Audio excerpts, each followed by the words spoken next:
Har Har Gange and Namaskaram, Namaskaram. Sadhguru ji. Such a pleasure to have you right here at the Kumbh, and we're meeting after Yes. 12 long months. Last year, before the Pran Pratishtha of Ram Mandir, and now this January 2025 we meet Yes. again. Fantastic. Sadhguru ji, you've been through ups and downs with your health. First and foremost, I want to ask you, you've gone through those medical challenges. How are you? Your viewers, followers want to know, Sadhguru ji, sab theek hai? Everything is fantastic, and I went through 2 emergency surgeries, and well, I banged myself a little bit in the head. So You banged it quite hard because Yes. the reports that we were hearing, really kept us breathless as well as I've worried. been right through my life, all the things that I do, I've had innumerable injuries. Many fractures and injuries all along, right from my age of 10, 11, but never really cracked my head. So this was a graduation, kind of. But here I It am. wasn't really a crack of the head, it wasn't an accident. So I want to ask you, you brush off everything lightly. There were some serious tense moments? Maybe I gave tense moments to everybody, but for me, here also I am in Shiva's lap. If I cross the line also, there also I am in Shiva's lap. In terms of what I do spiritually, nothing will change. Maybe safe soil movement will suffer, maybe schools will suffer a little bit, education and those kind of things, but I'm sure next generation of people will do it better than me.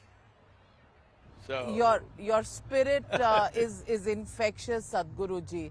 But you've recovered well, you're looking as good as new, if I can use that term.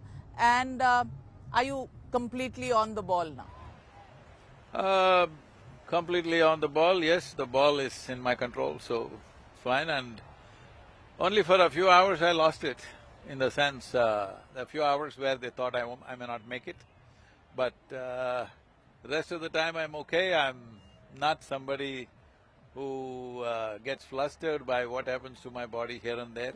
So that day I was doing a media interview which was against all medical advice. But I thought I'll finish it and go 45 minutes, they said. I was in excruciating pain for about 6 weeks. I didn't take any painkillers because if I take that, then I won't know what's happening with me. I was to fly to United States that night, and I kept a month's break so that I'll fix myself. But I think I overplayed it, it came too close. My median moved 11.5 mm, 12 is supposed to be fatal. So when I was doing the interview, my left leg started shaking, then I knew I've crossed all the limits. And… but the anchor like you, how do we go on a boat with the anchor on? I'm not just the anchor, I'm the Navika. I missed So, that one. we are on a now, and there is a Navika right here. And again, gender equality. Normally Navik hote hain. मैं नाविका हूँ. No, So, in this country there and have the been boat Navikas woman. also.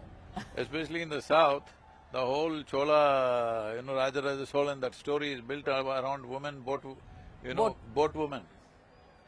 So, Fantastic. and also our, the sage Parashar, the whole boat woman thing. It all happened, the whole Mahabharata started in a boat. The whole Mahabharata started in a boat. But With a boat Sadhguruji, woman. we're here. This Kumbh is supposed to be a very auspicious Kumbh because it's the planetary movements are such that they happen once in 144 years. Can you break this down for the common man on what is so special about this Kumbh, and why is there so much of divinity around? And look at the following, look at the number of people here, the spirituality and just the astha that is breathtaking. The Mahakumbh or the Kumbh is not something of recent origin, it's been on for millennia. There are many records of it way back, but one clearly written record is probably Yuan-Song, the Chinese traveler who came. He says in those days, that's in 3rd century, which is 1700 years ago, he says there are over 500,000 people for the Mahakumbh at that time. 500,000 people 1700 years ago, when probably the country's population must have been 4-5 crores, I don't know. Because at the beginning of 1947, we were 33 crores. 1700 years ago, we could not have been 3 to 4 crores people. In that 500,000, 500,000 people coming for this.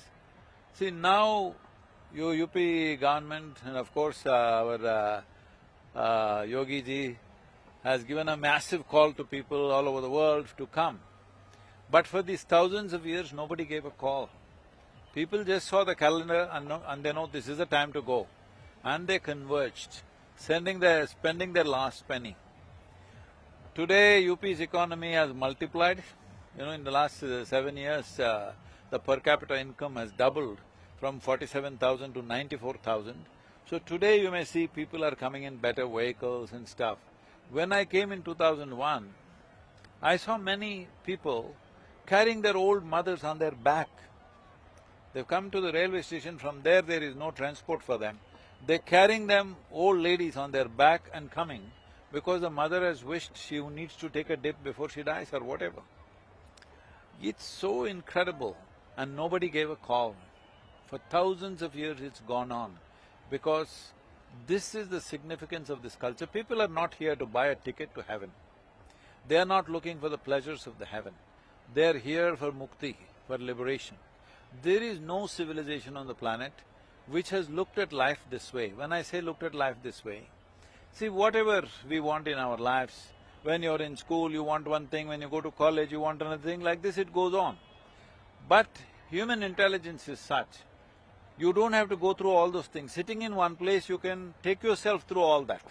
Everything that you ever want, if everything arrives here right now, you will see still you're not fulfilled. So, people know that no matter what longing looks like, my life depends on this right now, but if it happens, it is not the important thing, it's the next thing. So… Greed. Don't call it greed, it is longing to expand. Longing to become free from one boundary to another boundary to another boundary. But what people don't realize is, most people, but in this culture, unfortunately, this many people are coming wanting to attain mukti, that means there is some realization that they're looking for ultimate expansion, but in installments. It's like you want to get to infinity and you start counting 1, 2, 3, 4, 5. You think if you count fast, you will get there. No, you will only become endless counting. This is all that's happening to life. So this many people longing for mukti means they have realized all those things are fine, but they will never fulfill us. So looking for liberation, looking for mukti, there is no culture or civilization like this, and this will be the future of the world. When I say this, not in terms of Mahakumbh, longing for freedom will become the ultimate future of the world, because tickets to heaven, next generation don't want to buy. The pleasures that the heaven offers, they are not interested in that. If you ask your next generation, you want to go to heaven, they will ask, is there free Wi-Fi? They are not interested in other things that they are offering. So I'm saying, heaven is no more an attraction for the younger generation, and for future generation it is not at all. So ultimately, the world will look this way, what we refer to as Sanatan, because we must understand Sanatan is not one more religion. Sanatan means eternal. Nothing can ever be eternal without being all-inclusive. So, the very nature of the culture is that it does not talk about absolutism. This is the way, there is no such thing. You can go this way, you can go this way, everything is fine with us. You can worship any god you want, in the same house 25 gods you can worship, no god in your house, that also is fine. The important thing is you are seeking liberation. When I say you are seeking liberation, this is not an idea that has to be taught to you. See, if you take an insect and try to hold it, it will try to break free. I'm saying every life is trying to become free in its own way. But their awareness and intelligence and consciousness is in such a way, they will seek only physical breakthroughs. But once you become human being, your intelligence has evolved, your consciousness has evolved to a point, if you sit here, let us say you're only 15 years of age right now, you sit here, you can think through your whole life, what are all the things I will do? Even if I become the king of this planet, what is next? Means you will realize that ultimately you want to become free from everything. This longing is there in every human being, so this is a civilization which nurtures that longing. It doesn't teach you any philosophy, it doesn't give you an absolute, this is the way to do, this is the way to do. You can do whatever. Yogaratova, bogaratova, somehow make it through yoga or boga, somehow get liberated. That's what drives everybody here. But Sadhguruji, you make an important point. You say that the future generations, our next generations will not be interested in going to heaven, or by going to heaven, I guess what you mean is in search of divinity or the freedom or the liberation. Heaven is not about divinity, heaven is about pleasures. But… See, if somebody told you, see, right from your childhood, the advertisements have been, heaven is the most pleasant place, heaven is the most pleasurable place, everything is good there. You know, in the Hindu heaven, the food is very good. In some other heaven, angels are floating around in the clouds. Another heaven, you will have virgin issues, whatever. It's all about pleasures, all right? So now, the new generation is not looking that way. Pleasures were important probably when life was so harsh. Life in this planet has been very harsh.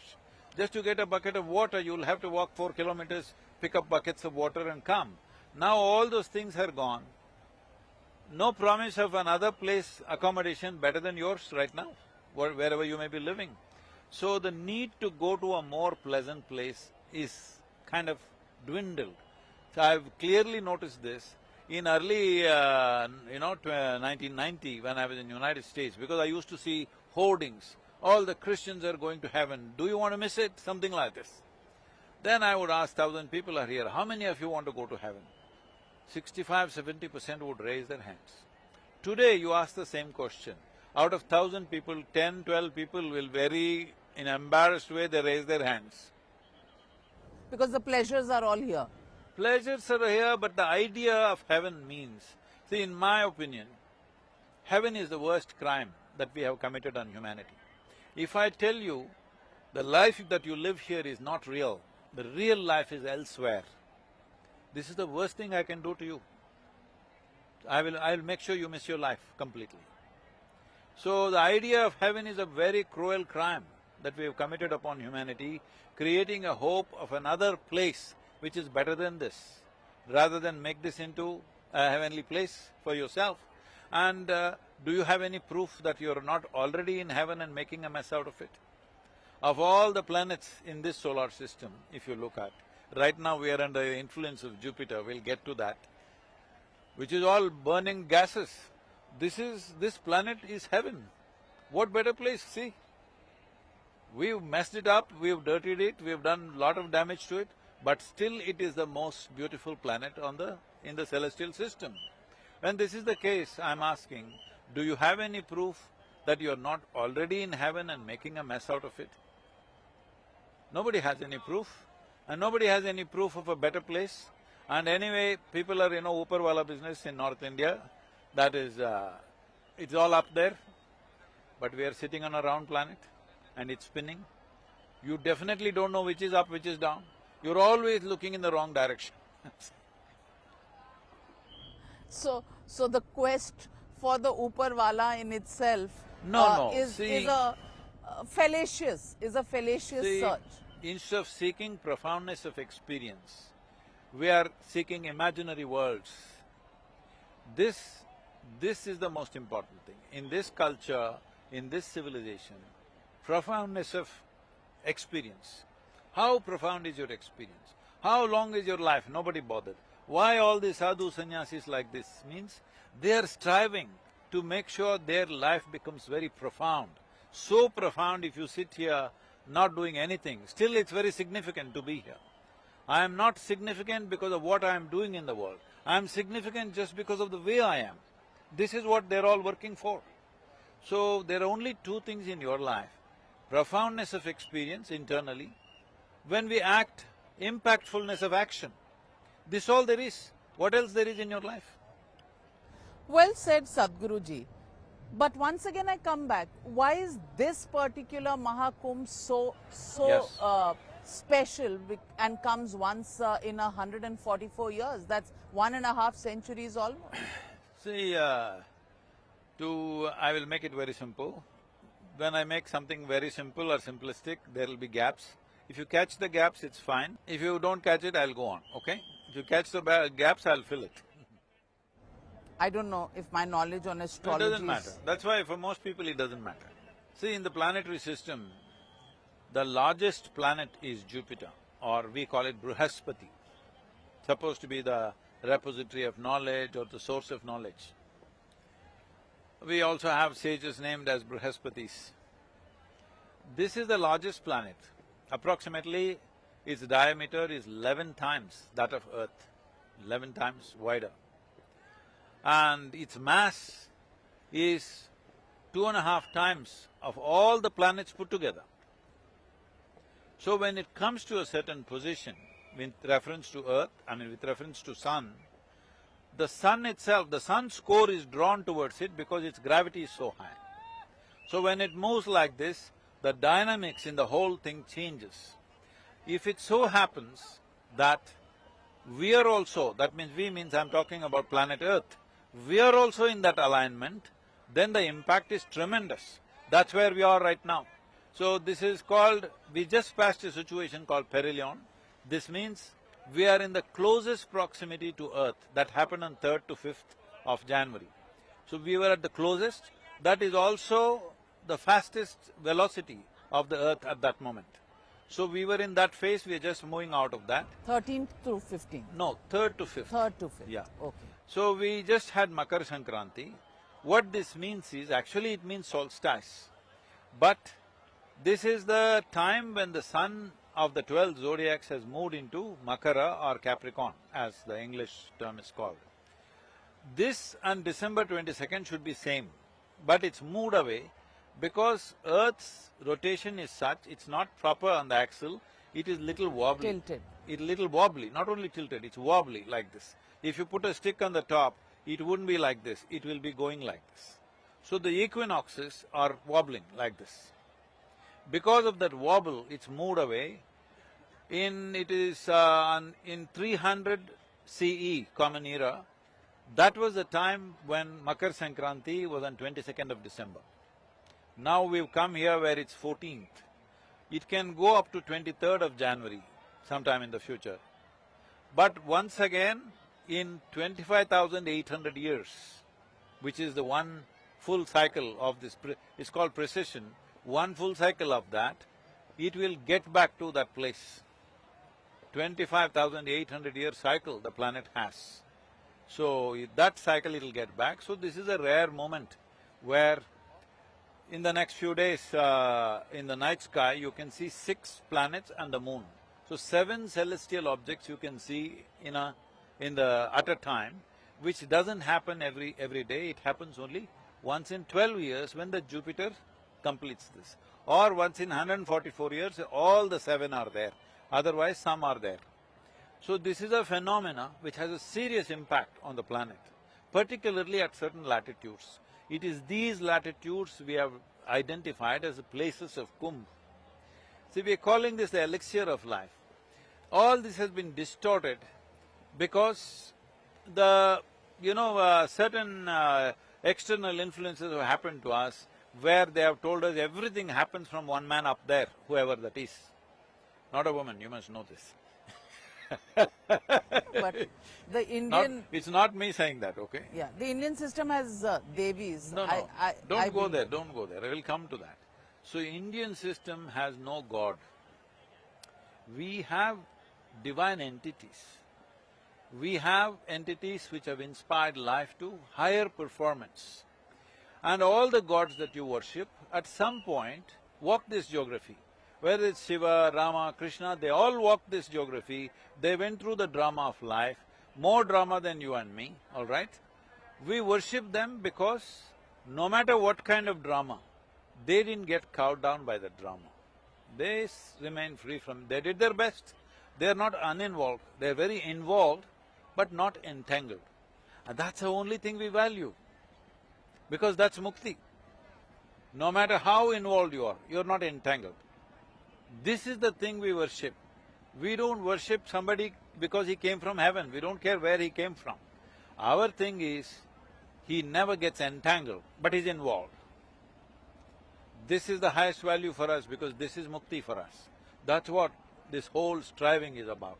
Now this phenomena works at certain latitudes, particularly where the water bodies meet with certain force. Unfortunately, today we put dams on all the rivers. Because of that, the force with which the sangams used to come together is not there, but still it has its impact, because water is an important part of who you are. 72% of your body is water. So, our way of living here is the main things which make our life: water, earth, air, fire and space. For this, we don't need any agencies. We don't have priests. We don't have somebody who has to negotiate between you and the air. You can breathe by yourself. You can drink water by yourself. You can stand on the land by yourself. So, we can consume food by ourselves. So, the whole idea of an agency between you and that which is the source of life does not exist. This is why every one of them is a seeker by himself. No guidance for him. Some traditional guidance is there just to know what to do. But here there is no guidance because it's for him to do it, him or her to do it the way they want. So this freedom of how you want to grow, it doesn't matter.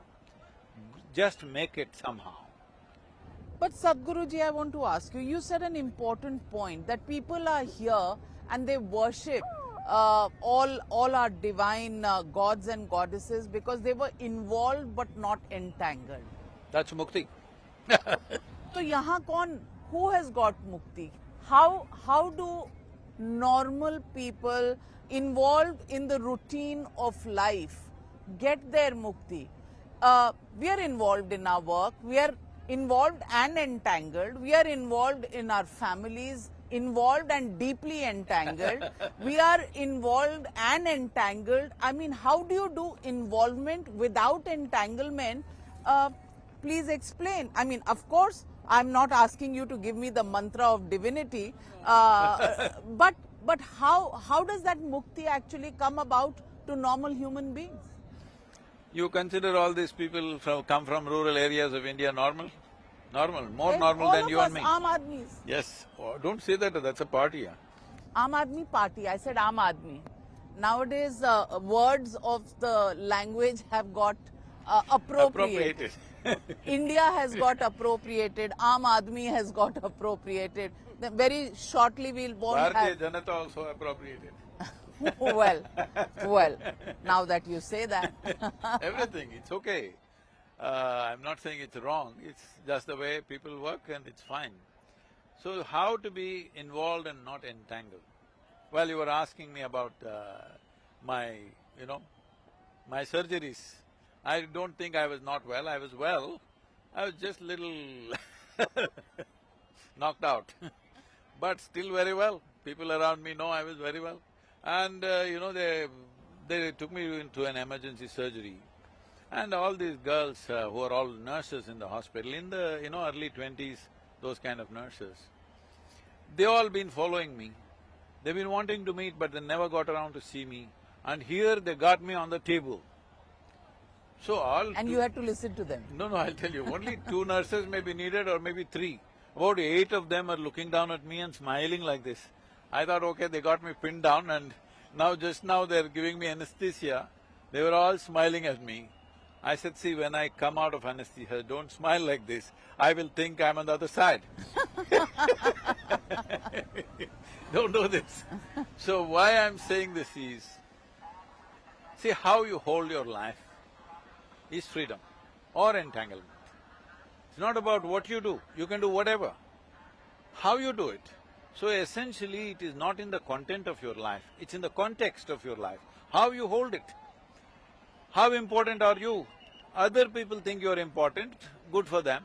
If you think you're important, you're lost. That's the whole thing. People like you and me have come and gone. In I don't know how many millions have gone into this Ganga. All right, Ganga Mata must have swallowed millions like you and me. So,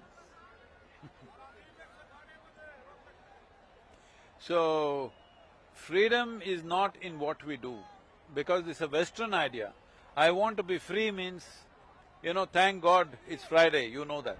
Yes, So, TGI. I want to be free means I shouldn't be working, I must be drinking, I must be doing something else, I must be in a boat, or I must be fishing, or I must be whatever. No, freedom is not in the act.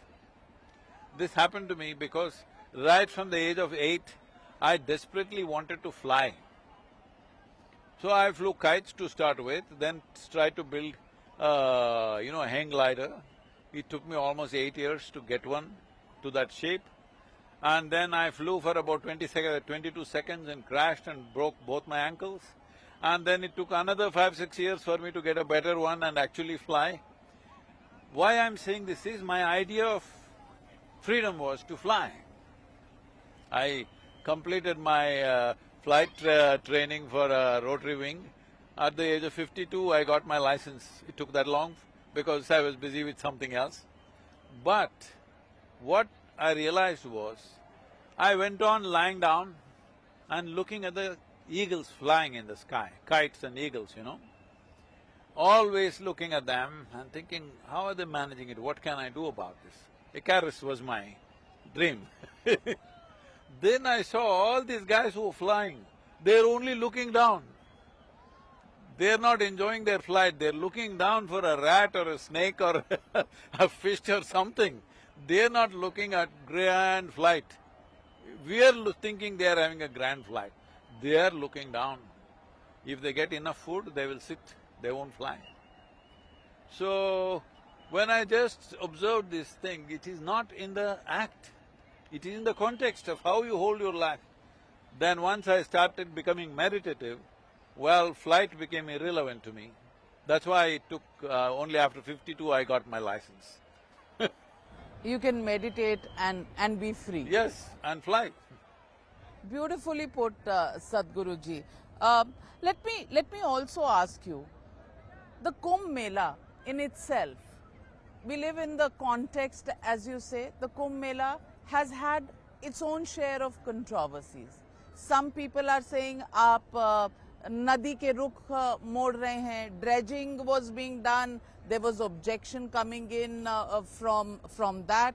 Last year we spoke about the Ram Mandir Pran Pratishtha. There are several political parties who have not gone there. Today there is opposition about the Kumbh, that why do you need to go there? It has been hijacked by a political party. What do you think about this surround sound that happens? See, nobody ever forced somebody to go to Kumbh. Somebody doesn't want to go, it's fine. Freedom can't be forced upon you. We can force you into a prison. We can't force you into freedom, isn't it? Mukti cannot be forced upon you, bondage can be forced upon you. So, they don't want to, it's fine.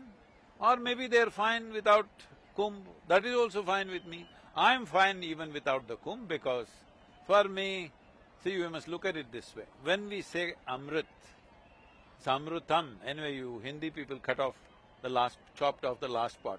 It's Amrutam in Sanskrit. Why are we creating language wars here? It's not a war. See, all languages in India except Tamil, everything comes from Sanskrit as a base. So as close to the original that you are, it's better because that is a real expression. Amrutam, it is. I welcome you to Punjab one of these days. No. We change everything there, even further than Hindi. So, in Telugu, Kannada, they made it Amruta. You cut it further and make Amrut. So I'm just saying it's Amrutam. This Amritam means it's the elixir of life, that which generates life. What generates life? Say you and me are sitting here, we were not born like this, we were born like this. How did we become like this? Just eating the food that we are eating, the breath and the water, and we just became like this. So to convert a chapati, is that what you still eat? I don't, okay. Yes, we do. To convert a chapati into a woman, if I do it in my hand, you would think I'm God. I was born a woman. The chapati came into my life later. All right, you was born as a baby. You became a woman because of a chapati only. I'm not sure. I'm not sure that idea is really, you know. No, you were born as a child where gender is not so pronounced, all right? But you grow up. It doesn't matter as a man or a woman, that's not the issue here. You grow up only because of the food that you eat. The food that you eat is the planet that you walk upon, all right? So, for converting a chapati into a human being, there is an elixir of life here. There is amrutam here. Only thing is you're unconscious of that. So the whole spiritual sadhana is about taking a dip in that on a daily basis. So I dip here every day, every moment if I need. So I have no need to come here, but I come here because this is for the masses who don't have such practices, certain sense of focus. For ordinary people who don't know anything, they need a ritual with which they can do.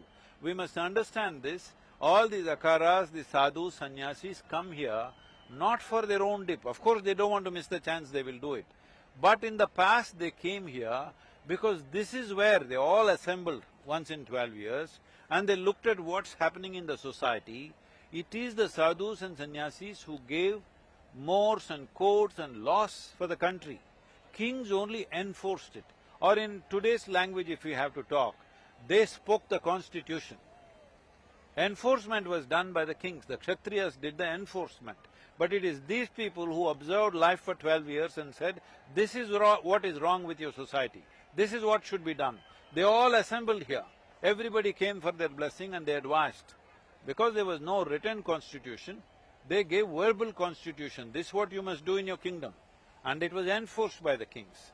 So this congregation of sadhus here is not for their own thing, they have their own practices to do, but to offer this to the world, which is important. So I come here just as my solidarity with the event, that for millions of people, what it means, people cannot understand. Nearly, probably this year it'll be nearly 500 million people. Except China and India, nobody has that kind of population, all right? Mark Twain wrote about this, about what happened here, and we're talking about the 18th century when he wrote about it. And see, one important thing is there are many aspects to it. People also came here for health. See, it is… there have been scientists in 1896, a British biologist came here and studied, and he said there are bacteriophages in Ganga water especially, which specifically eat certain kind of bacteria. And they found particularly the cholera bacteria, cholera was rampant everywhere, but on the Ganga banks they found it would not take such a toll as it was taking elsewhere. When they checked it, they found there are specific bacteriophages which eat only cholera bacteria. Present here. Yes. See, they won't eat anything else. And how this is happening, this is conjecture, nobody really knows this, why they are here. They are there in many rivers, but here there are many more like that. Bacteria are eaten up. So this is why the water remains fresh. Ganga Jal, you take it and keep it in your home, it remains fresh for years. People keep it, where, when they're young, they take it, and when the moment of death comes, they want Ganga Jal. They kept it there, and it stayed fresh. When the British were sailing, when they realized this, always the British ships were loaded with Ganga Jal. Because for the 3-month journey, that was the only thing which would remain fresh. Otherwise, after a month, they'll be drinking dank water. So they had Ganga Jal. When Akbar went on military expeditions, sometimes which lasted 8 to 12 months, for his personal use, he took only Ganga Jal. So you're saying the Mughals, the British… It doesn't matter who, anybody who was smart enough. They realized the water has special qualities. Our Sundarlal Bhavguna screamed on top of his voice that many ailments that I had have gone just because I live on the Ganga bank and every day drink Ganga water. In my own experience, I went to meet Sundarlal Bahuguna when I was 19. I ended up meeting only Bimala Devi. I couldn't catch him. He was gone somewhere. In my own experience, from the age of 19, for 27 years I've trekked in Himalayan area, every year, by myself. When I did this, most of the time I have no arrangement of food, I'm just gone by myself. Most days when I'm trekking, just I drank water and walked 14, 15 miles in the kilometers in the mountains, climbing, just with water, and you never felt fatigue or anything. Because it has that kind of thing, the explanations that the people are giving is because some part of the water is coming from deep crevasses in the glacier, it may be bringing out viruses which have been stored in the permafrost there. It may be coming out. This is just conjecture, nobody really knows this, but people have to find a logical explanation for everything. I don't know if that is the truth, but they are saying this.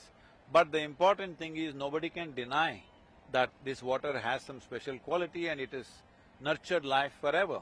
And it nurtured not only the physical bodies, it also nurtured the mind and the capabilities, where somebody like Voltaire went out to say, almost anything valuable we have in Europe came from the banks of Ganga. He says astronomy, astrology, spiritual processes, everything, mathematics, everything came from the banks of Ganga. If you don't know anything else, he said, at least 2500 years ago, Pythagoras went to the Ganga banks and got geometry for us. It's his words. Even Pythagoras got His geometry from here, everybody knows that now. It's So- just not in our textbooks. What would you say to those who today say Ram teri Ganga maili ho gayi? The water is not good, the Ganga is not good, Well, the Yamuna is not It good. is definitely not as good as it was. We have to make it better. In the last 4-5 years, it's much better because over 100 treatment plants have been set up. The towns which were directly letting their sewage into the thing has all been stopped. The tanneries which were polluting seriously have been stopped. In the last 7 years, Yogi ji has done wonders for Ganga. The Namami Gange project, which has 4 branches in it, they have done wonders to it. Is it enough? No. Lot more has to be done because this is very, very important. Ganga basin accounts for 26% of India's land and 33% of India's agriculture. If we don't protect this, you won't protect the nation. Are you being political when you say this? When you say Yogi ji has done a lot, are you worried that the opposition is going to go after you कि गंगा अभी भी मैली है, सदगुरु जी को नजर नहीं आ रहा है? I know the Ganga is not as it was 100 years ago. But in the last 10 years, has it improved? Definitely it's improved. Nobody can say no. Ask the people who are living along the thing. I don't go by newspapers or news channels or anything for this kind of thing, I'm saying. Because you don't swim in Ganga. I swim in Ganga and I know how it is. But politicians do say that See, Namami they will say, Ganga but project… I'm not a political party, nor am I standing for an election, so they shouldn't bother what I say. Because in the country, if everybody thinks in terms of political correctness and nobody speaks the truth, then this country will not go anywhere. Somebody should speak the truth. So Namami Ganga, are you saying the project is a success? It has brought improvement. Success means has it become pure Ganga water? It cannot be because we built dams across the thing. What should have been flowing water, now we have stagnant water, so it'll never be the same again, okay? Unless in another 100 years, we choose to remove all those dams or whatever. But right now, it's not possible to completely correct it because this kind of population, it does pollute, all right? We are too many human beings, so it does pollute. For 4% of world's land, we have over 17 to 18% of population, world's population, so there is pressure, so there is pollution. I am not trying to say that one political party has cleaned everything. Namami Gange means it's a government project, it's not a political party's project, all right? And whatever they have done, particularly setting up the effluent treatment plants as business, not as municipal affair, which always breaks down and, some things work, some things don't work. Even now, 50… I just found out from the people who are involved, 50 treatment plants are working very well, 48 of them are not working. So it's a 50% success, 51%. What about the Yamuna?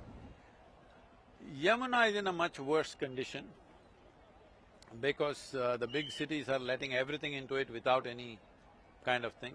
Yamuna needs lot of work. If you don't have to ask me. Just one evening when you have time on a Saturday or Sunday, when you're not doing your show, just go sit on the Yamuna banks, just inhale, you will know. True, you are somebody Don't who's… swim.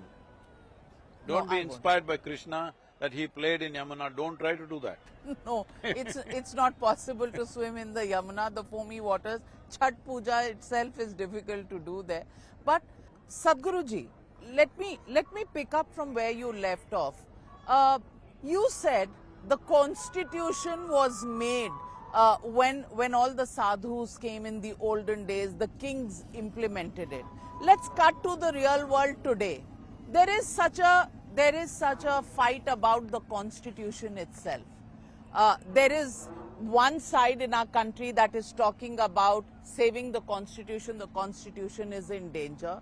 You are saying that sadhus actually bring the wisdom of the world of what needs to be done. Is there in our constitution, in the manner in which we are running our country, enough voice of those people being heard so that what the society needs can be got through that route? See, I use the word constitution with a certain reference. See, in those days, just go back 3,000, 4,000 years ago. See, people who had maximum connect with the geography and the demographic were the sadhus and sannyasis because they wandered across the land. In the summers, they moved to the Himalayas, in the winters, they moved down to Rameshwaram. So they travelled across the country. So after 12 years of travel like that, walking, that means they met everybody, they stayed in people's homes and huge contact. They were the only people. In a way, they were doing your job, media job. Today, media is supposed to have contact, but those days, they are the people. So when they brought back their feedback, this is what is happening, because it was not politically one nation, there were many nations, many kings. So when they came back, among themselves they shared, in this kingdom this is happening, in this kingdom adharma is happening, in that kingdom crime is happening, in this kingdom this happened, that happened, like this. So when they come once in 12 years, they congregated here, and the kings and the people, everybody came. Here they told them, see, in your kingdom this is what is the problem, you need to fix this.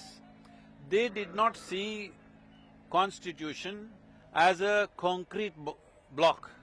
They saw constitution as an evolving process, because life is an evolving process. This is why we separated what is called as Shruti and Smruti. What this means is, there are certain aspects of life which concerns with our inner nature, which are absolute, nobody can change it. 10,000 years ago it's the same thing, today we are the same thing, 1,000 years later we'll be the same thing. But there is so much of human life which is concerned with interactions between you and me, with interactions between us and thousands of other people. This has to evolve constantly. So, it was an ever-evolving constitution. Every 12 years they're reframing it. I want people to understand, even when Bhimrao Ambedkar made the constitution, he clearly said, a whole lot of amendments will be needed to make this relevant. He is openly saying, till people understand what is democracy, that it's an evolving process, there will be no democracy in this country, people will capture power through this and that. This is not happening only in this country, it is happening everywhere now, that the spirit of democracy is gone. Everybody understands the algorithm of democracy. They have analysis. If you go to this village, what to speak? You know, I was studying the US election, the way it's happening. If they go to this state, they will speak this. If they go to that state, they will speak that. If you go to another state, they will speak something else. Because anyway, you don't have to do any of those things. It's only about the election, all right?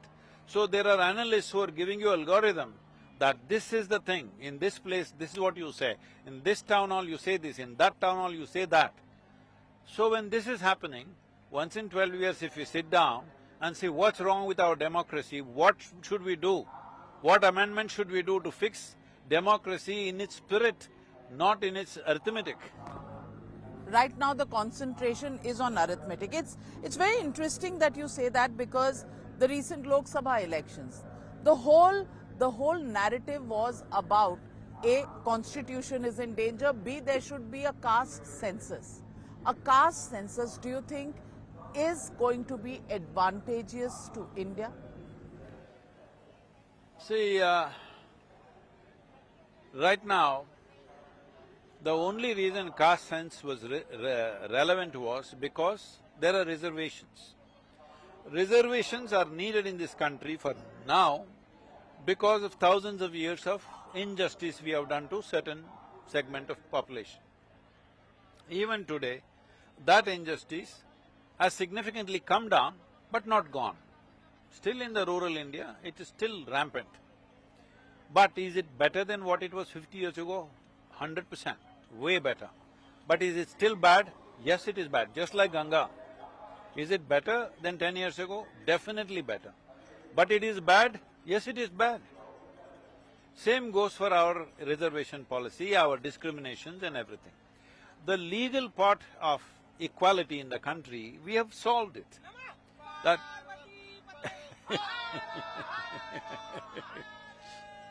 this is not government driven, all right?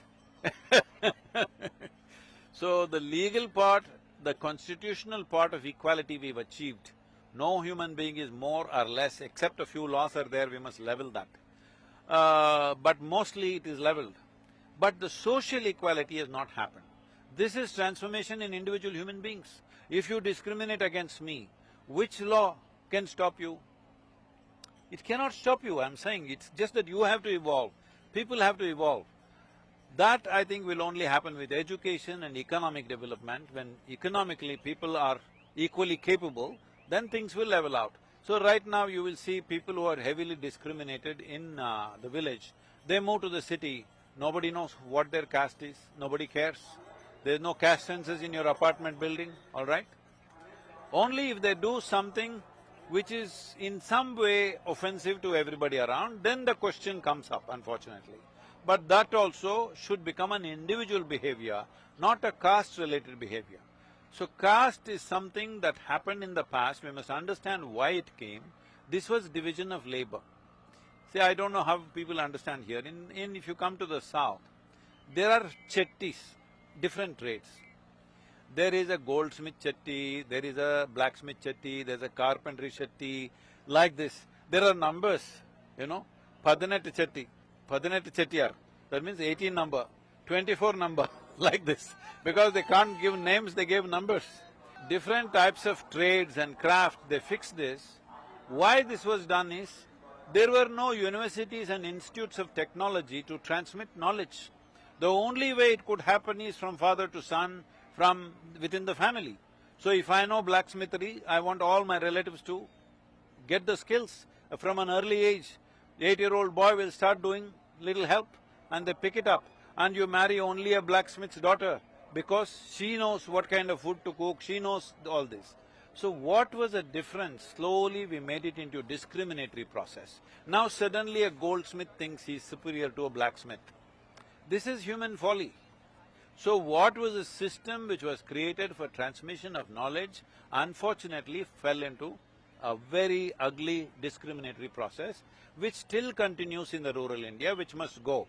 The only way it can go is that we don't identify people by caste. We identify people by what they can do and cannot do. And the only way it can go is economic development, which is more broad-based, where everybody benefits, which is beginning to happen. As I said, the per capita has gone up in UP, doubled in 7 years, not a small thing. I'm sure everybody is benefited. Some may be left out, but still, caste is not holding them back anymore. They're able to participate in some So way. the caste census, you're avoiding answering that. No, I'm coming Is to it that. required? I'm not avoiding. I'm saying you should stop identifying people by caste, except for those who've been heavily discriminated. To benefit them, we are identifying, not to discriminate them. That identity is needed because reservation policy needs identity, all right? Otherwise everybody will claim it. So, that how long it's needed, we must be able to decide. Even when Bhimrao Ambedkar said this, he thought it's a limited amount of period, 1 generation, we could get them out. But 3 generations, we've not managed. At least in the next 1 or 2 generations, we must get them out of the pit of discrimination, which I feel will happen. With education and economic development being broad-based, it'll definitely happen. Let me ask you, Sadhguruji, I'm saying you don't have to identify people by caste. There is no need to do that kind of thing except for the government schemes to be delivered. For that purpose you need. But that identity is already there. Those who are getting benefits, they will never give up that thing. They will anyway identify themselves. So do you think the manner in which it became a political issue No. during election See, that's was what- more for the algorithm of Arithmetic. democracy? I don't know whether they understand the algorithm, they understand the arithmetic. So it was more for between that arithmetic rather and than the algorithm, social change? between arithmetic and algorithm, it's a higher level of competence. Are you referring to some specific people? No, generally, people are thinking of simple arithmetic. Algorithm has not entered everybody's minds. Let me ask you, when people say आज के date में कुंभ और ये सब जरूरी नहीं है, रोटी की ज्यादा जरूरत है, what would you say to them? I don't know who said that, whoever says Akhilesh that. Yadav. Oh. So people who have been in power, I'm saying, if you are in power for 5 years or 10 years or whatever, if still there is no roti for the people in this country, then you must think what you have done. He quoted Swami Vivekananda. Vivekananda did not… I don't know from where it was quoted, I'm not sure what this is. But I'm telling you, Vivekananda said this to the Western people in Chicago. What he said was, you guys are coming and trying to convert us and try to take us to heaven. First provide us the bread that you have taken away from us. Because we didn't have to beg bread from anybody, but unfortunately in 200 years of you being there, we are begging for bread. Make sure we have bread before you take us to heaven. That was the context in which he said it. He is not saying bread is more important than He deeper also aspects said, of… गर्व से कहो हम हिंदू हैं. Huh? He also said, गर्व से कहो हम हिंदू हैं. Clearly something that has escaped some political party. We must understand this. Today we are making, in competition with the Abrahamic religions, we are trying to act like we are one more religion. We also have one book. No, we have million books. Do you understand? We don't make any one book too big, because one book will never satisfy us, we are not that kind. We have enough questions that if you have 1,000 books, still those 1,000 books cannot answer our questions. We are that kind of people. We are seekers. We ask questions and questions and questions. Just see, when Shiva opened his mouth, his wife freaks him with questions. When Krishna, after all the turmoil in the battlefield, his closest disciple, he opens his mouth to him, that guy has hundreds of questions. No, never any Indian divine entity has been able to give a commandment to any Indian, because we are full of questions. Absolutely, well said. But let me ask you, there has been a lot of Sanatan slander in recent times. There has been slander, Sanatan has been called all kinds of diseases. There is a slugfest that is currently going on, that this country, every masjid is being dug up to look for temples. The issue of Sambhal is in the eye of the storm. I want to ask you, do you think Sambhal is an important area? 10th Dashavatar of Vishnu is what is going to be represented in Sambhal. There is digging. What was said ages ago about 19 coup being there have been found out. Do you think this truth should be buried and remain buried forever? Well, I don't believe in burying any truth. Truth, it doesn't matter how inconvenient it is for you or me, it must be exposed. Because if you're not willing to look at truth the way it is, you can't build your future in any reasonable way. You will be an accidental life, you will be an accidental nation. That's not what we want for Bharat. We want Bharat to stand on proper foundations. If it has to stand on proper foundations, we should not be afraid of any kind of truth. After seeing what is true, if we are willing to negotiate, if we are willing to pardon each other, if we are willing to exchange things, it's fine with me. But you should not avoid any truth. And Sambal is not necessarily of that origin that is there, that's one aspect. But everybody knows in 1972, 71, 72 what happened there. And a few hundred people have been killed.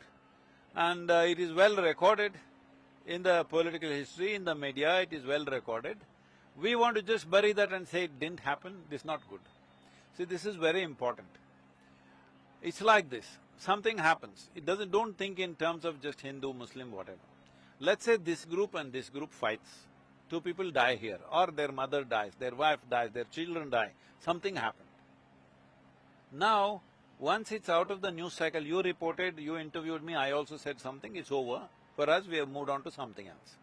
But the guy who lost his child, in his life it's not going to go. You must understand that. Unless these people who, perpetrated these things show some remorse at least, you can't bring back life, at least some remorse, some sense of, compensation. Compensation need not be financial. Something as two human beings, I'm sorry I did this at least. Closure. Closure. If you don't do that, then this wound will fester forever. So it's time, because right now India is wanting to rise, in the Committee of Nations we're wanting to rise as a key player in the world. If this has to happen, we should not bury anything. Truth must be looked at. What to do with the truth? Is it worth acting upon, or it is too far gone? What to do, we can decide later, but don't try to avoid truth. What about the Places of Worship Act that is brought up every now and then? I think that is not an act, that's a crime committed against the nation.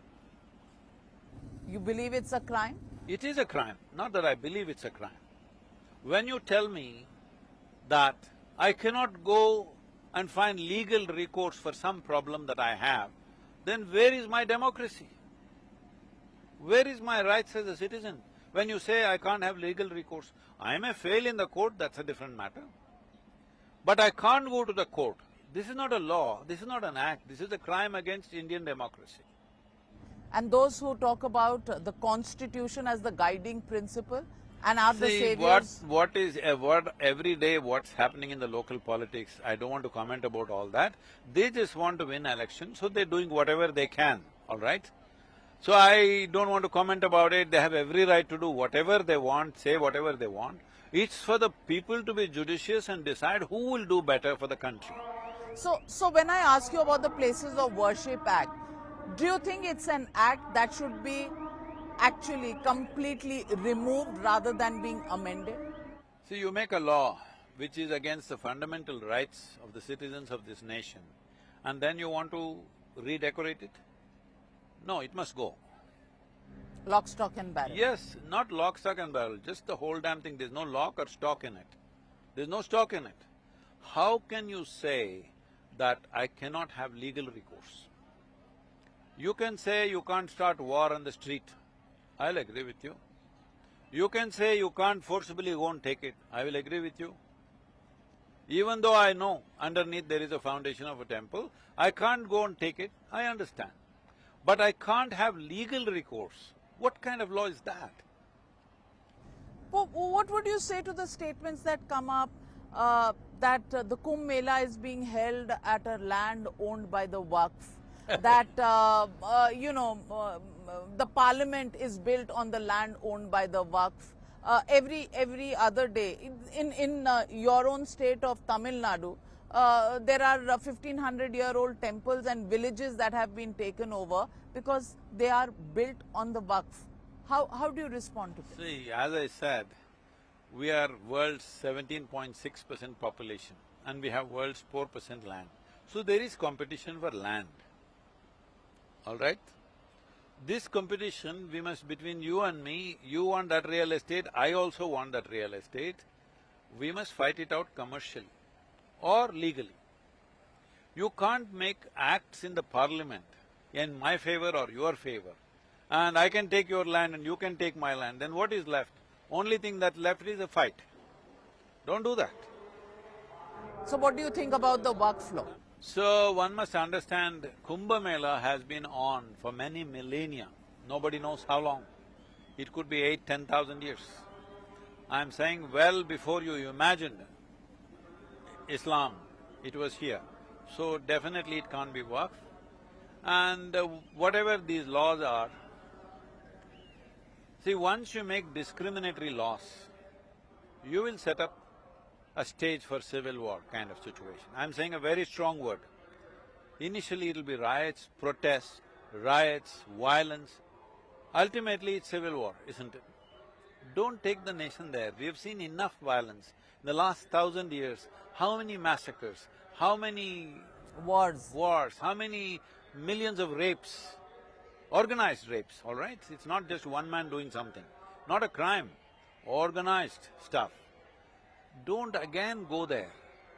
So don't again go there means, oh, don't raise any old issue. That's not the point. We have the maturity that we can look at what is the truth, then we negotiate. If our negotiation doesn't work, we'll go to the court as per the realities of the thing, as according to the laws of the constitution, where you and me have equal rights and equal level of participating in the legal process. Whoever gets it, gets it. But whoever gets it, the Ram Mandir was built. There is a whole political class that thinks that some wrong has been done. They haven't even visited there. I have not visited thousands and thousands of temples in this country. Important temples I have not been to because I am not that kind. Constantly going to temples, I am not that kind. So if they don't go, I don't think we should blame them for that. Why? But don't you think it's a point that they are making? Maybe for their political constituency it's important. So let them do it. What's the issue? I don't think there's an issue. What do you think about the WAKF law in the manner in which it is there? I'm saying first thing is, nobody has a right to say you must go to this temple, you must not go to this temple. It's not anybody's business, it's not my business to tell anybody, you must go to Kumbh. I have not told anybody, otherwise, 1/4 people would be following me to Kumbh. I did not tell anybody, you must go to Kumbh. I came because of whatever, but I will never tell anybody, go to Kumbh, go to this temple, go to that temple. If I find something beautiful, I'll say, in terms of a civilizational event, this is the event of the world. There isn't another event like this. If you don't want to miss it, you must be there. But you may come here and you may think, oh, this is dirty, the birds are shitting in the water, this is happening, that is happening. If you're that kind, just stay home and drink the, mineral water in your house. I'm saying it's up to you. I'm saying it's not right or wrong, it's individual choices. Somebody doesn't want to go to the temple, what's my problem? I don't think it's any problem. But, see, there's no money given out, no tickets to heaven, no miracles. People have come out of their piety, out of their longing for mukti. So I was in my early 20s and I was making many transactions, I'm in business. One of my properties, I found somebody else sold it. I have all the documents, I have the ownership, but somebody sold it to somebody else. And then I go to the sub-registrar's office, I go to Tahsildar and ask, my property, I have everything in my hands, and the property is also in my control and they've sold it, how is this? And that guy tells me, if you're willing to pay the revenue, the stamp duty, if you want, I will register the palace, Mysore Palace in your name. Because I'm only interested in the revenue. Because they have a target. Yep, whatever target, be as his personal target or whatever, I don't know. Now, if you pay the revenue thing, he will register the Mysore Palace. So like this, somebody can register parliament in your name.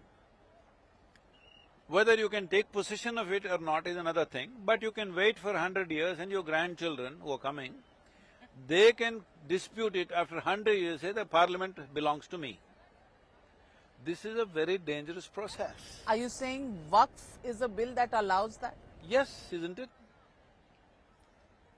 This has been happening for millennia and they say this is my site.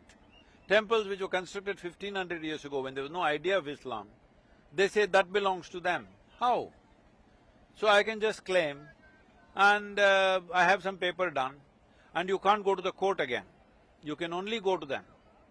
So this fundamentally, any law which takes away my right to seek justice in this country, that law is not a law, it's a crime. Today even See, here in UP, the gangster law that Yogi ji made, they have recovered, you know what? 141 billion rupees worth of property, movable and immovable property. 140 billion rupees from the gangsters. How did they take it? This has been happening. I'm telling you, this has been happening in UP, Bihar, sometimes in South also it happened a time ago, now it's controlled. That is, they will come walk into your house late night, 10 o'clock, you're sitting after your dinner happily with your family, they walk in with the sub-registrar and your house is sold, they say. For how much? Their own price, whatever they like. And you say, no, my house is not for sale. There's nothing like that, you sell. Otherwise there are 5-10 goons, they'll slap you in the face. If you don't listen, they'll go stand next to your wife or your daughter. You sign. So they'll give you 3 days, 1 week to vacate your house. This is how properties have been taken. 140 billion rupees worth of properties confiscated in the last 7 years. What do you think was happening? are you saying WAKF has also land grabbed under the same… See, I don't want to call this that, I don't know the entire detail of that. All I'm saying is, if you're sitting on the chair, if I feel that is my chair, I must be able to… I can't just throw you in the river and take it. That's against the law. But if I can't claim in the court that this is my chair, I can prove it. If I don't have that right, that's a crime. Today there… That's a crime against an individual citizen, that's a crime against democracy. Today even issues are being raised that there should be evidence, to the number of people coming at the Kumbh. Are we taking up politics to… Akhilesh Yadav has asked, prove that so many people have come here. I don't want to get into UP politics because I am not as qualified as you, I don't know all the events and details that happen here. All I am saying is, this has been happening for over 10,000 years. Now, it's better organized because the population has increased, the numbers are going into 400, 500 million, all right? 400 million people in one place. If you don't create sufficient facility, organization, it'll be a disaster, all right? So, the last Kumbh also I've been here, it was pretty well managed. This time it's extremely well managed.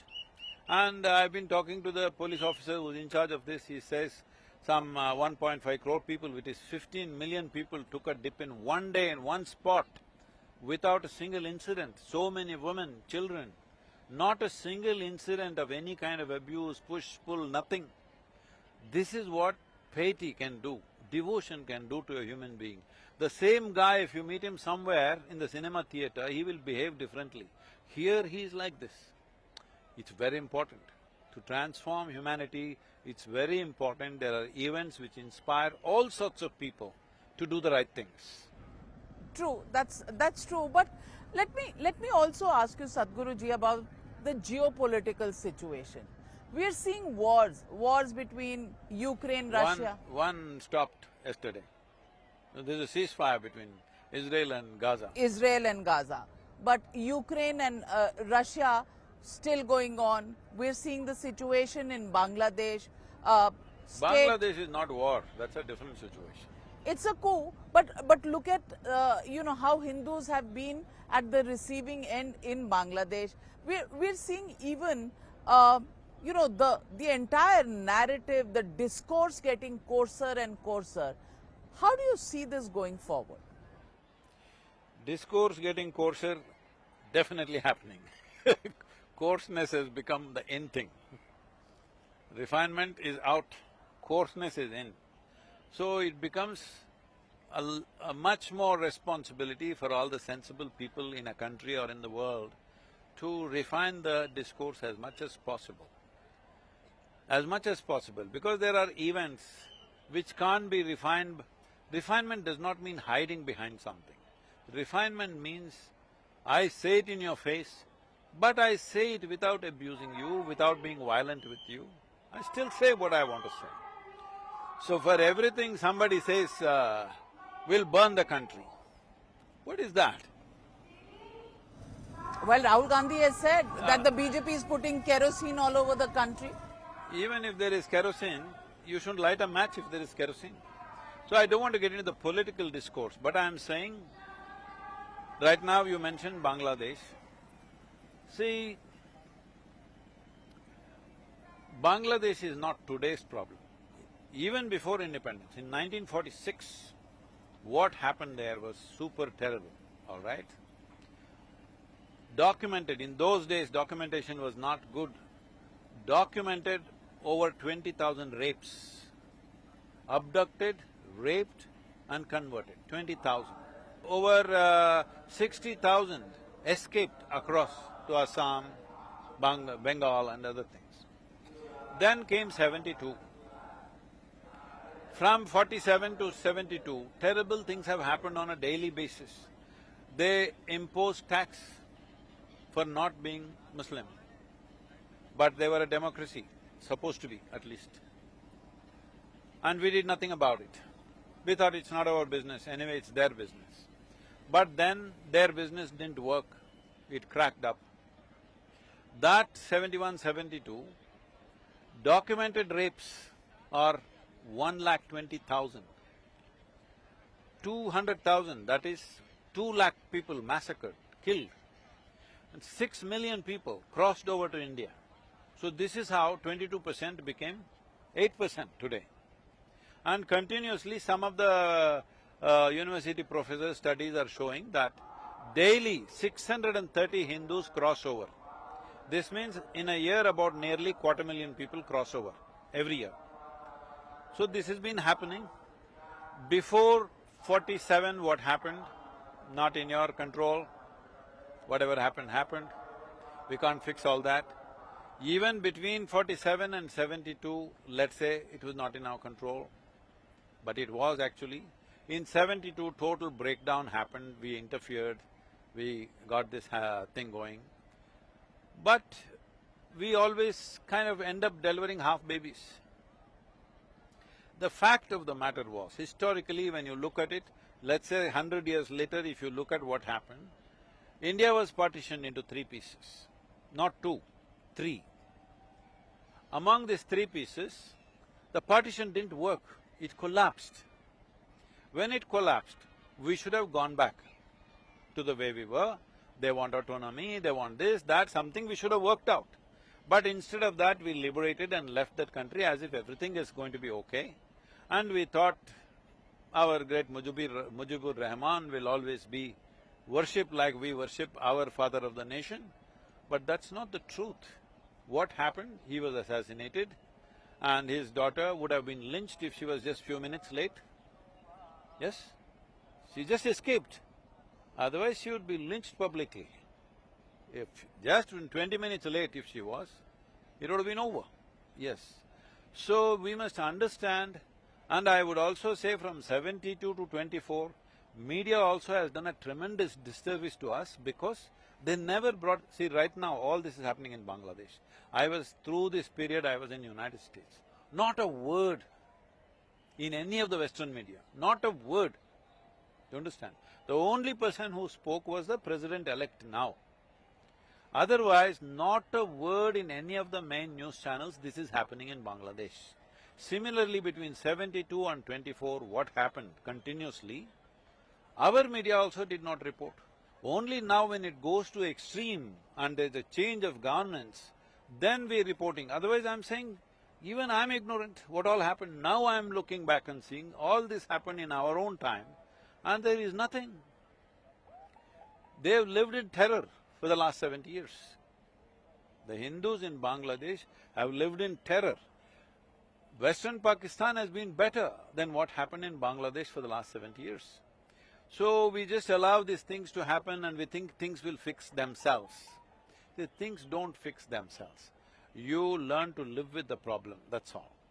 But those who are there, they live in terror on a daily basis. Over from August 5th to August 20th, 2010 events have happened of violence, of temple burning, homes burning, rapes, killings, all this. How do we just sit here and just allow it to happen right under our noses? And a country that you liberated, they should have been grateful for what we did. They're changing the history, just like that, they're rewriting the history right in our faces. No, I think this needs a more strategic approach. This is not a thing to be handled with some, what to say, you can't Diplomacy. Huh? See, diplomacy is always needed, you don't want to go to war with somebody, but action is needed in some way. I'm not saying action means military action alone. Action is needed. One way or the other, this problem has to be fixed. There are many ways, I've already suggested some ways, which is not for discussion, but… When? With whom? You just had a trip to Delhi and you met very important I came to people. meet you, but you were not there, so… I was very much there. You didn't choose to meet me. You chose to meet the Home Minister, you chose to meet the Law Minister. What was going on behind this? No, nothing. I met the Agriculture Minister, not the Law Minister, because we are trying to implement the soil policies in the south. So… And with the Home Minister? The press release said it was some spiritual discussion. I want to know exactly how spiritual. Civilizational aspects like Mahakumbh, Mahashivratri, like this. I'm looking for liberation and greater knowledge. Right here and on the Ganga, you cannot refuse to share. About Bangladesh, see, essentially, personally, I am not against any human being on the planet. Let everybody do whatever they want to do. I have no issue. Everybody need not be saying Har Har Mahadev to me. They can do whatever they want. But what you do, don't ever believe is absolute, and what somebody else does is wrong. This one thing you must take it away. But that's not taken away. That must be taken away. So is everybody who is belonging to a certain religion are like that? No. I have so many very close friends who are, reasonably devout Muslims, may not be fanatical, but reasonably devout Muslims, wonderful people. I have known them for a very, very long time. But the problem is somewhere, somehow I don't know what percentage, I don't want to fix a percentage, let's say 5–10%, maybe little extreme, others may be level-headed, but the so-called moderate Muslim unfortunately has not found their tongue, not have the intellectual resilience to stand up and say, what our own people are saying is wrong. They must say that, otherwise everybody get blocked in that. Yes, they fall into the same bracket. That should not happen. You don't want to put a whole community into that bracket as extremism. So recently it happened in Coimbatore. The Coimbatore blast, of course, you must have reported at that time. I don't know if you came to Coimbatore? I didn't come, but yes, we reported it. So, 63 people I think got killed. One particular image stood in everybody's mind in Coimbatore. I was in Coimbatore at that time. One 6-year-old girl, 6 or 7-year-old girl, she was standing with her father in a medical store to buy something. When the blast went off, the girl went and got stuck in the ceiling. That image just went all over, people burned, their hearts burnt, this little girl, what does she know? And the way she was stuck to the ceiling. It could be anybody's child, that's not the point. A child. A child doesn't belong to anybody, child belongs to the world,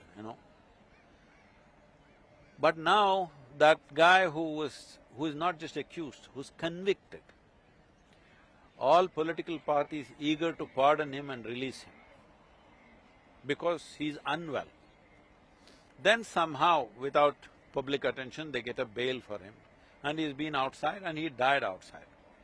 When he dies, some 8 to 10,000 people gather and police protection of 1,500 policemen are provided to see the event go smoothly.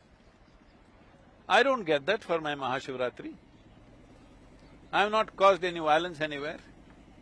I won't get 1,500 policemen supporting everything, they are supporting… In fact, you got 150 policemen visiting Isha Ashram. That was because of the beauty of the ashram, people want to come there. No, they said that, there was a habeas corpus, ultimately the matter went to Supreme Court, but…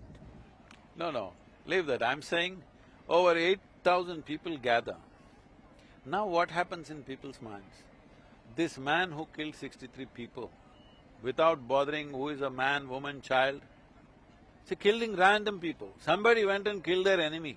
I'm not saying it's right, but there is something to it. Just killing random people that you don't know takes a different kind of heart, all right? This man, his funeral, 8,000–10,000 people gather. So now what is happening in everybody's minds? You're suspicious of everybody, all those 10,000 people and their families. Don't do this. Don't do this, it's not good for anybody. It's very important the Muslim community, the educated part of Muslim community has the intellectual resilience to stand up and say what's wrong is wrong. They must do that. Otherwise, they'll get bracketed with some extreme nutcases. It's not that we don't have our share, but we openly say, this is not it. If somebody says some nutty thing, we say this is not it. The Muslim community also should say this, because they are not those people. I know them very well. They are not that kind of people. But for some reason, because there is no…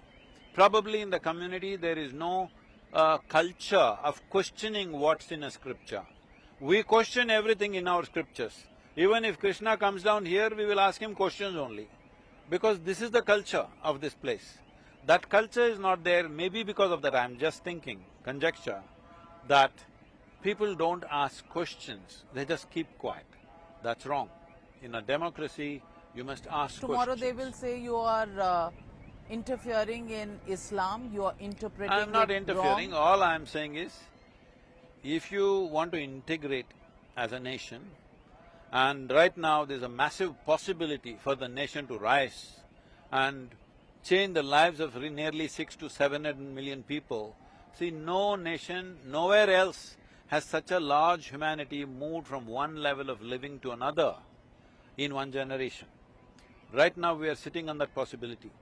The Chinese have done it, but with enormous force and cruelty. With democratically, no nation has moved 600–700 million people from one level to another level of living. We sitting on the threshold. If we want to fulfill that possibility, it's important everybody comes together as one nation. One nation, one poll, one law, one everything. Very important. UCC. Everything. Everything one. But what would you say to those who say that the fight is not against the BJP, the RSS, the fight is against the Indian state, because all institutions have been taken over by the present government? See, it is the present government of any time which must handle the institutions. I don't know what's wrong with that. Are they misusing it? If they are misusing it, that is why the courts are there. Don't make laws where you can't go to court or I can't go to court. So, should the present government handle the institutions? Obviously, that is the reason why they get elected. Otherwise, where is the power to handle things? Where is the power to transform? Where is the power to make a difference in the country? No, they have to take charge of institutions. Are they misusing it for their own benefit, not the benefit of the people? If it is so, that is why there are courts. If you don't trust the court also, let's talk about reforming the court. Don't talk about not going to the court. Don't talk about taking away the rights of going to But to say legal you're against recourse. the Indian state, does it completely defy the whole process of nation building? I don't think it's meant in that context, it may be just lack of language or understanding. But I don't think anybody is thinking of being against the Indian state. Maybe some people believe that by making dramatic statements they will have an impact. But I don't think anybody who is really into wanting to run the Indian state, at least having a dream of running the Indian state, can say, I'm against the Indian state. I'll fight against the Indian state. How can that be? You can… Those you are the have… words. you have enough opportunity to fight against the political party. So, if you are really serious about defeating any political party, you must get to work seriously. Whether election, no election. You must get to work on the ground, like election, no election, we are all just working, right? We don't win any election every 5 years. We are all working endlessly. Political people also must understand it's not seasonal work. Mohan Bhagwat ji has said, that we may have got political independence in 1947, August 15, but pratishtha or the self-pride that we got actually came with the Ram Mandir. Do you agree with that statement? See, in this country, people who realize something, enlightened beings, for example, are called Dvijas. Dvija means twice born. My mother gave birth to me. I was one kind of human being. Then at some point, I was kind of reborn. Everything about me changed. So I say I was born on this day, not on that day. It also makes me younger, okay? I would like to put a date to my Now, if my mother protests, I gave birth to you on this day, how can you say you were born on that day? Well, it's a misunderstanding on her part. I am not saying she did not deliver me. I am saying consciously I moved into another place, which is like a complete rebirth to me. So similarly, if somebody says a certain event which is of paramount importance to them, they say, this is like a new independence for us. I don't see what is the controversy about it, because this is a culture where this is the kind of expression we find to life. Well, Sadhguruji, we live in a country that's so colorful. There are so many faiths, there is so much color, and controversies bring the additional color to our existence. I today have had the singular pleasure of having your attention in such a pious I'm struggling, place. I'm struggling on the river trying to go somewhere, but I'm anchored with you. Anchored. Well, the boat is rowing, and if not literally, then figuratively, I've been trying to be the Navik of this boat. But on the Ganga, to be in conversation with you, to get the enlightenment, I wonder if I can call this Dvija. That will make me really young today. But it is a totally new experience, and with your blessings, I hope our viewers also today share what I have shared with you. I would like to appeal to all Indians, no matter who you are, you believe something, you disbelieve something, it doesn't matter. Somebody, when I was introduced to them, they said, first act, somebody introduces me someone, and that person says, I don't believe in God. I said, well, I don't even believe that. I believe there is no God, he says. I say, I don't even believe that. So I'm saying, this is not a culture of belief. You believe, you don't believe, you are this, you are that, it doesn't matter what. Don't miss the magnitude of this event. Where does humanity congregate like this? Not one kind of people, every kind of people. And just look at them. North, south, east, west, there are no language barriers, there are no culture barriers. Nothing. Well, with a lot of neon lights, it's gotten a little garish, otherwise it's all used to be lit with firelights. It was so fantastic, but that's part of the modern day, this thing.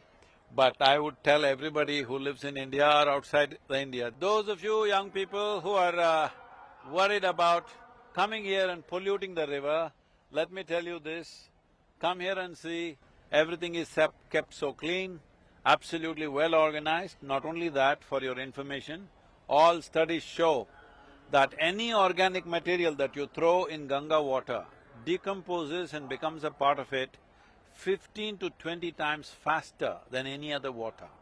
So this is an incredible place for many reasons. Please don't miss the opportunity. You don't have to be religious, you don't even have to be spiritual. If you're curious and you like excitement and color, this is the place. That guy is talking a lot on the microphone, but that doesn't happen all the time, he's just competing with me. Otherwise, It's silent and beautiful, and there are places where all this is not there. Everybody in this country at least, if not from rest of the world, must come and experience this space because it's the most incredible human space that you can find, where 400 million people gather in one place for one purpose, liberation. Liberation, mukti. Let's make it happen. Namaskaram, and thank you very much for joining me on this very, very special episode. Thank you.